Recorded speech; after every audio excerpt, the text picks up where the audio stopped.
कपिलपुरी में यज्ञदत्त नाम का एक ब्राह्मण रहता था। उसे एक पुत्र उत्पन्न हुआ जिसका नाम उसने गुणनिधि रखा। बालक बड़ा बुद्धिमान तथा चतुर था। 8 वर्ष की छोटी सी आयु में ही उसने बहुत सी विद्याएं सीख ली थी, परंतु वह कुमार्ग में पढ़कर अपने धर्म और कर्म से भटक गया। वह जुआरी, खेल कूद में संलग्न और गाने बजाने वालों का साथी बन गया। उसने बहुत जल्दी ही अपने पिता की कमाई लुटा दी। उसकी माता उसे रोकती थी, परंतु प्रेम के कारण उसके संबंध में उसके पिता से कुछ न बताती थी। पुत्र चाहे कितना भी बुरा हो, परंतु माता कभी उसका बुरा नहीं चाहती है। यज्ञदत्त जब कभी भी घर आकर अपनी पत्नी से गुणनिधि के बारे में पूछता कि इस समय गुणनिधि कहाँ है, तो वह सदा झूठ बोल देती थी और कह देती थी घर से बाहर गया हुआ है, या वह यह झूठ बोल देती थी और कह देती थी कि घर से बाहर गया हुआ है, या तो वह कहीं स्नान आदि कर रहा होगा या देव मंदिर में बैठकर भगवान का पूजन कर रहा होगा। और असली भेद न जानते हुए उसने गृह सूत्र के अनुसार गुणनिधि का विवाह भी कर दिया। विवाह हो जाने के पश्चात यज्ञदत्त की पत्नी सदा पुत्र को समझाती कि तुम्हारे पिता बड़े महात्मा हैं। जब उनको तुम्हारे बारे में मालूम होगा तो इसके लिए तुम्हें और मुझे दोनों को दंड देंगे। तुम्हारा कुल बड़ा पवित्र है, फिर तुम यह बुरे कार्य क्यों करते हो? मेरे बच्चे, तुम्हारा कल्याण इस बुरे कर्मों को छोड़ देने में ही है। परंतु गुणनिधि पर माँ के समझाने का कुछ भी प्रभाव नहीं पड़ता था। एक दिन उसने पिता की अंगूठी चुराकर किसी जुआरी को दे दी। जब यज्ञदेव ने उस जुआरी से पूछा कि यह अंगूठी उसके हाथ कैसे आई, तो जुआरी ने यज्ञदत्त से कहा, सुनो लाला, यह अंगूठी मेरी है और मुझे राजा के यहाँ से मिली है। तुम झूठ बोलकर इसे अपनी न बनाओ, परंतु यह बताओ कि यह अंगूठी तुम्हारे पास कैसे आई है। यज्ञदत्त की बात को सुनकर जुआरी को क्रोध आ गया। उसने गरज कर कहा, जो सच सुनना चाहते हो तो ध्यान पूर्वक सुनो। यह अंगूठी तुम्हारे पुत्र गुणनिधि ने मेरे पास जुए में हारी है।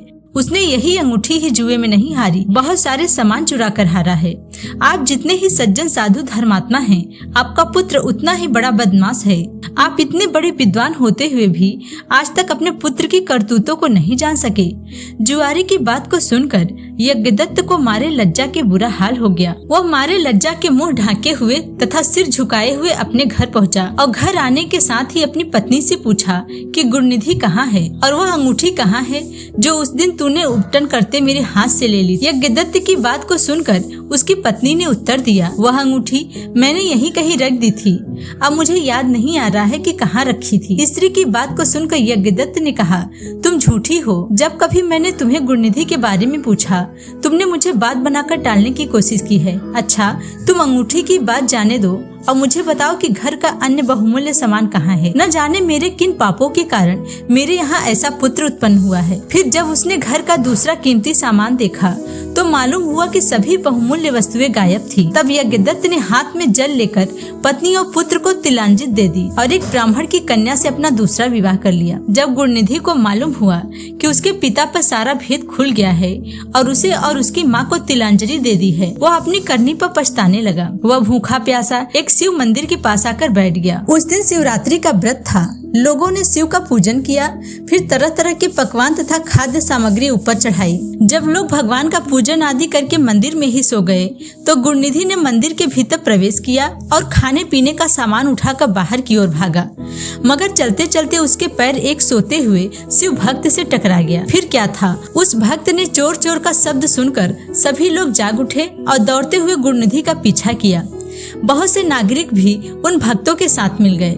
अंत में उन लोगों ने दौड़ते हुए गुणनिधि को पकड़ लिया और सबने मिलकर उसको ऐसा मारा कि वह मर गया। उसे मरने के साथ ही यमदूतों ने आकर उसे घेर लिया और निर्दयता पूर्वक उसे मारने लगे।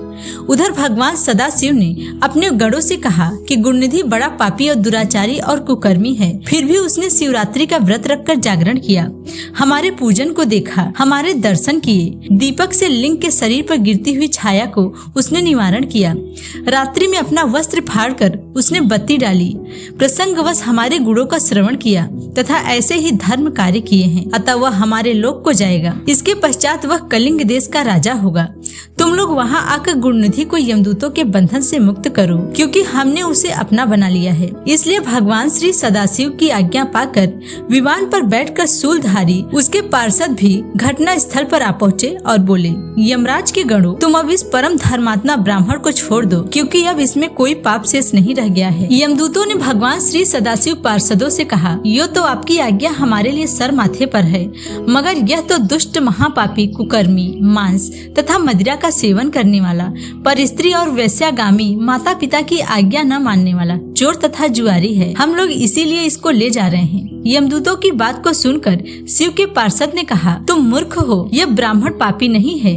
इसका सबसे बड़ा धर्म तो यह है कि इसने पुराना कपड़ा जलाकर शिवालय में प्रकाश किया, रात्रि भर जागरण किया, स्थिर चित्त से शिवालय के द्वार पर बैठकर इसने भगवान श्री सदाशिव के पूजन को देखा और हरि कीर्तन को सुना।